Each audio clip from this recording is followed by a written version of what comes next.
Ebikolwa ebityobola eddembe ly'obuntu eby'engeri ez'enjawulo bizze bikolebwa ku bantu ab'enjawulo mu ggwanga nga ku bino kuliko okutulugunya abantu, okubawamba n'okusiba abo abateeberezebwa okuba abazi b'emisango. Ekiseera ekisukka ku ssemateeka kyalambika okusibibwa mu bifo ebitamanyikiddwa mu mateeka nga kw'otadde okugobaganya abantu ku ttaka lyabwe n'ebikolwa ebirala. Myaka 17 Majambere wali mpadde omwana wange gwe Majambere bannange mpulira obulumi bwanjawulo. Omwana wange yamutwalanga ennaku z'omwezi 5 n'amutwala essaawa 2. Kuyayanira mwenna abalina amaloboozi bakadde baffe abatutwala mu nnono, bakadde baffe abatutwala mu ddiini, basajja bakulu ne bakazi bakulu, muveeyo musitule amaloboozi gammwe, wana amaloboozi gammwe we tusinga ogeetaagira. Newankubadde ng'ebikolwa bino byonna bigenda mu maaso, Pulezidenti Museveni azze abivumirira era Minisita wa Ssemateeka ne Segeddamuzi Nobert Mao agamba nti gavumenti gy'akoleramu tekkiririza mu kutulugunya bannansi.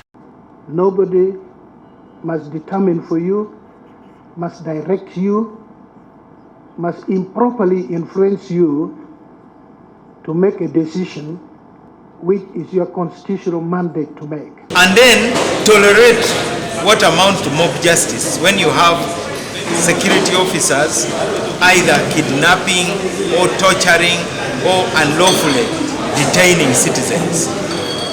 The purpose of an arrest is to ensure that you are taken to court so that the charges are read to you. Ono okwogera bino abadde mu lukuŋŋaana olw'okubaganya ebirowoozo okumalawo okutyobola eddembe ly'obuntu mu ggwanga olubadde luyindira ku Golf Horse Hotel nga lwategekeddwa ekitongole eky'obwannakyewa ekirwanirira eddembe ly'obuntu ekya Chapter 4 Uganda. Olukuŋŋaana luno lwetabiddwamu abalwanirizi b'eddembe ly'obuntu, bannamateeka, bannabyabufuzi, ababaka okuva mu mawanga ag'ebweru n'abantu ba bulijjo nga bawadde n'okubaganya ebirowoozo byabwe ku butya Uganda bw'esobola okumalawo okutyobola eddembe ly'obuntu n'okutambulira ku nfuga y'amateeka. In fact, when we finished the constitution and started implementing it in 1996, that's the time I realized that President Museveni was passionate and loved the Constitution, but he did not understand the issue of constitutionalism.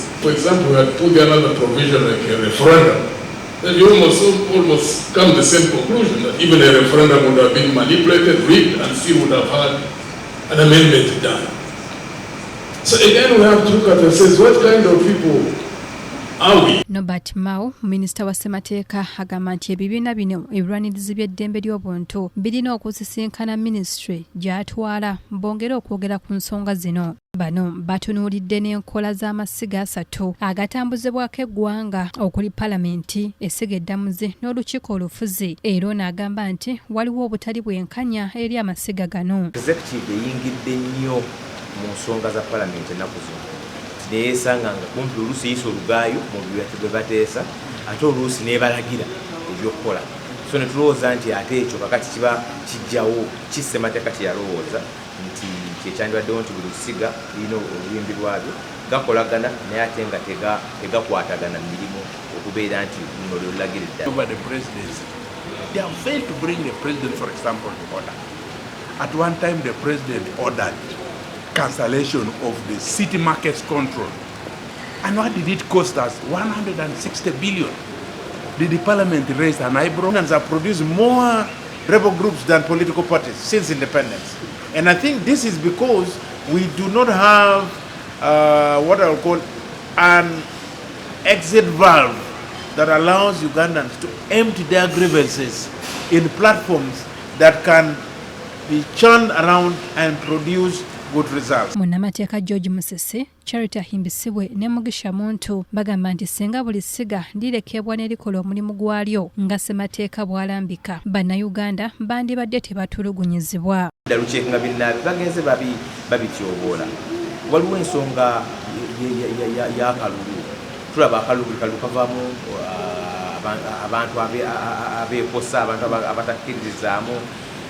So ndoza tulina okuddamu twekenne byogwemutto ekiggwanga nga bwe olukiiko bwe lwatambula eggwanga lyonna ne lugamba nti bino bitukanyizaako kati ng'ate bijenjebuddwa nnyo ebimu biteekebwa mu kitiibwa balina okubiteekamu so tulina okuddamu twebuuze nti bino bikyakola oba tubiveeko. But the struggle is on, and I believe there's going to be a time when there's going to be that.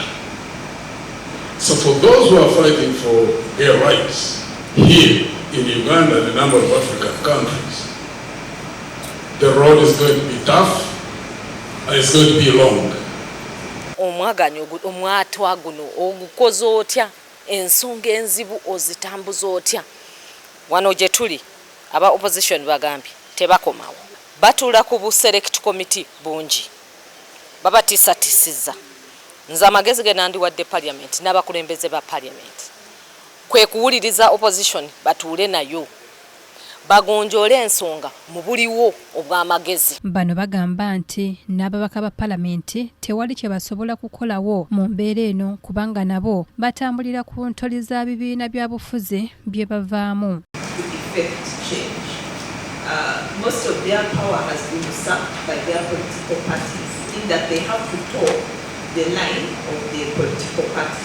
So when you're in such a position, you have very limited autonomy on the decisions that you make. So you're left with nothing but to quarrel over social media posts because all the important decisions have already been made for you. That would be my comment. The other is when someone said we are the ones who... Principled one, value-driven.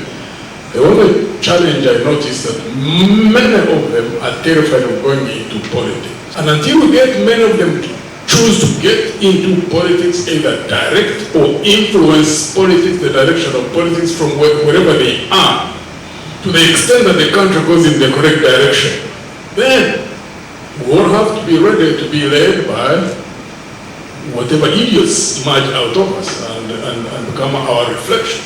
The whole idea of Ugandans being gripped with such enormous of fear, fearing all the time, fearing to lose jobs, fearing to die, fearing. And as a person who has lived in this country through very difficult environment, I saw those people fearing and they died, and others feared they died, and I am here. I'm not yet dead, I'm not fearing anything. Bano bagamba nti newe watabaawo kikolebwa bannayuganda bakweyongera okutulugunyizibwa abo abalina obuyinza nga babagoba ku ttaka basibibwa awatali ayamba n'ebikolwa ebirala. Omulangira Junju Moses yakusakidde eggulire lino ku KTV Amalindirire.